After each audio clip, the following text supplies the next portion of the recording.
WWE Clash at the Castle is this Saturday at 2 p.m. Eastern Time. I will be live on YouTube and on Twitch at 1 p.m. Eastern Time, so make sure you come through to the stream.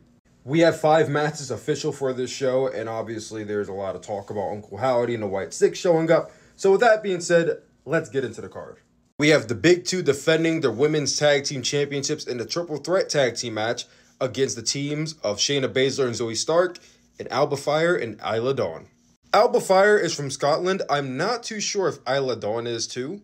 But if you were looking for Scottish representation on this show and maybe Drew McIntyre or Piper Niven isn't your flavor of tea, you have Alba Fire and Isla Dawn.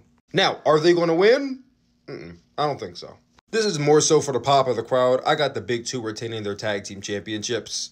We are nearing SummerSlam, and I'm not too sure if their direction is going to be Bianca versus Jade at SummerSlam or Bianca versus Jade at WrestleMania.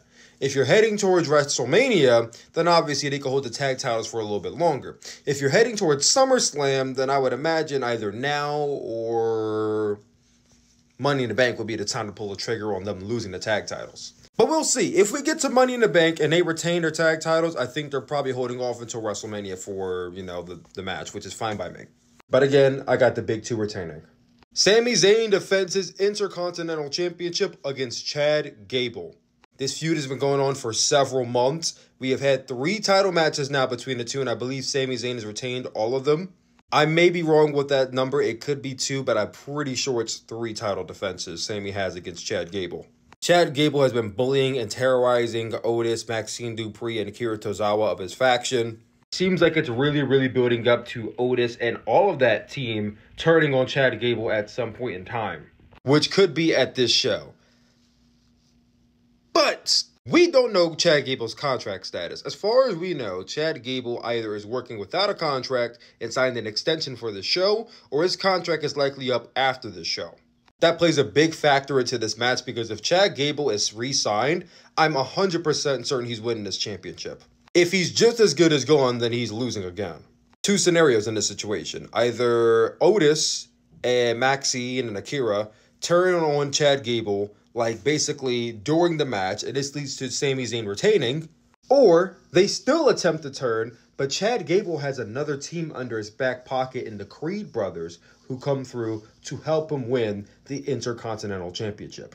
Those are my 2 scenarios and what I think is going to happen. Which one would I put my money down on? I would put my money down on Chad Gable winning the Intercontinental Championship. I think he's staying in WWE.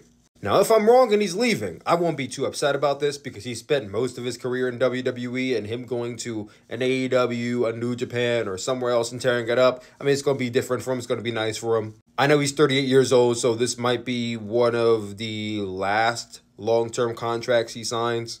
If there were any time for him to explore his options, it's probably before he gets into his mid-40s, so what a better time to do it than when the market is hot with AEW and New Japan and TNA working with WWE. Like, there's options for him. He doesn't have to stay in WWE. But I think part of me is believing that he probably is going to stay, so I'm going to go with Chad Gable to become the new Intercontinental Champion. Bayley defends her SmackDown Women's Championship against Piper Niven.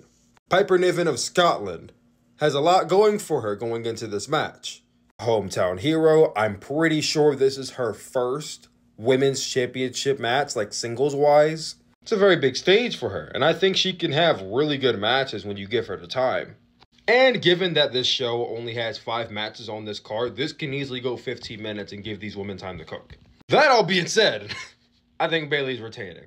Where Bayley is losing it, who she losing it to, I'm not too sure. Obviously, there is Nia Jax waiting for her at SummerSlam, and that's an option. I just know for a fact it's not going to be here, and it's not going to be the Piper Niven. So I got my money on Bayley retaining. Cody Rhodes is defending his WWE Universal Championship against AJ Styles in an I Quit match. These 2 men had a match at Backlash, and it was honestly one of the best matches of the year for WWE. It was inevitable they would have to run this match back, and we are seeing it now. This has become a pretty intense feud over the last few weeks. AJ Styles doing a fake-out Mark Henry-style retirement, and basically, I guess that triggered Cody Rhodes to him wanting to do an I Quit match where he legitimately would have to quit. All right, maybe not legit, quit WWE, but I imagine if you're going to do an I quit match, there has to be some stipulation to it. You can't just say I quit and then that's it. Like at the stake that if AJ Styles quits, he has to leave the SmackDown brand and he goes to Raw. Make a trade happen. If Cody Rhodes quits, he loses the championship. I think that's enough for him. But what is AJ Styles going to lose? I think a trade is a viable option. Now, there are some speculating that maybe AJ Styles will pull out the win here. I don't see how that's going to happen with Cody Rhodes still being the champion and there's The Rock looming in the background at some point, Roman Reigns looming in the background at some point. I got Cody Rhodes retaining. There are a lot of people saying that even though Cody Rhodes is having really good matches, his title reign is lacking depth. And I think there is definitely a conversation to be had there, but we will definitely have it after this show is over. I got Cody Rhodes retaining the championship. Before we get into the main event, Uncle Howdy. How does he show up on the show? Who does he attack? What's the segment? I don't know. I've already spoken my piece on Uncle Howdy. I wish the gimmick would have just, stayed with Bray Wyatt. Nothing against Bo Dallas at all. I just would rather the legacy of any of Bray Wyatt's characters kind of just lay at rest with him. On a personal level for me, I just don't want to see it. Nothing against Uncle Howdy again. Not saying I don't like the gimmick. That's just where I'm coming from. Now, if I've accepted the fact that I'm going to see it regardless of how I feel, so whatever feuds he has, whatever segments he has, hopefully it doesn't get sucked into this, The thing about Bray Wyatt, when he had the Fiend story, when he had the Fiend character, is that Bray Wyatt almost existed in his own separate universe from the rest of the division. Kind of similar to the Jericho Vortex in AEW, where he has his story, but it's completely separate from everything else that's going on. It's almost like nobody acknowledged that the Fiend was even a thing unless they feuded with him. I feel like that really cornered a lot of people who went into storylines with the Fiend. And on top of that, I feel like a lot of people who went into storylines with the Fiend, like a Seth Rollins, like a Randy Orton, I feel like they came out of that feud not much better than when they walked in. Like, that feud only benefits Uncle Howdy and the Wyatt Six. It'll be interesting to follow, though. I'm not saying I don't have any interest at all, but it's going to be interesting to see how they pull this off.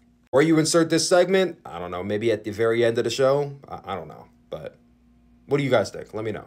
The main event of the evening is Damian Priest defending his World Heavyweight Championship against Drew McIntyre. Drew McIntyre from Ayr, Scotland is representing his home country. This is Drew's second Clash of the Castle Championship match. He had one 2 years ago against Roman Reigns. That's where Solo Sikoa debuted and got screwed over. Here right now, I just can't envision them having Drew McIntyre go all the way back to Scotland, go all the way back to Clash of the Castle when he loses again. However, I say all that, but at the same time, I'm enjoying Damian Priest's reign as World Heavyweight Champion. He's been a very stoic, straightforward, in-your-face champion and leader of the Judgment Day, and I've been enjoying it. It's actually some of the best parts of Monday Night Raw. And I'll be honest, I don't quite think I'm ready for that title reign to end just yet. If you would have asked me this, in May, when he just won the championship, I'd be like, oh yeah, easy peasy, Drew wins. But now, I don't know. This is a hard one. Because it makes sense, given where we're at, for Drew to win and have his moment. But I would just feel like Damian Priest is getting kind of robbed here. Like, he's been doing such a good job as El Campeon, and it's like, this is the highest level you can go on Raw. So if you lose this title, imagine that Drew McIntyre is going to get locked into a future feud with CM Punk, maybe Seth Rollins again. There's nowhere else for Damian Priest to go beyond this point. I don't want to say this is his glass ceiling, but someone please show me where his glass ceiling is if it's not here. Kendrick Lamar was right. This main event does have me very conflicted. I think it's nice to have Drew have his moment. It would be nice to have Drew as champion going into a feud with CM Punk, but Drew doesn't need to win right now. So my prediction is that Drew McIntyre will lose this match due to an interference from CM Punk, which will lead to El Campeon retaining the World Heavyweight Championship. A pretty spicy prediction, I know, but I want you guys to comment down below, how would you go about the finish for this match? Because this is going to be a tough one to land. Don't miss my live on YouTube and or Twitch. See you guys there.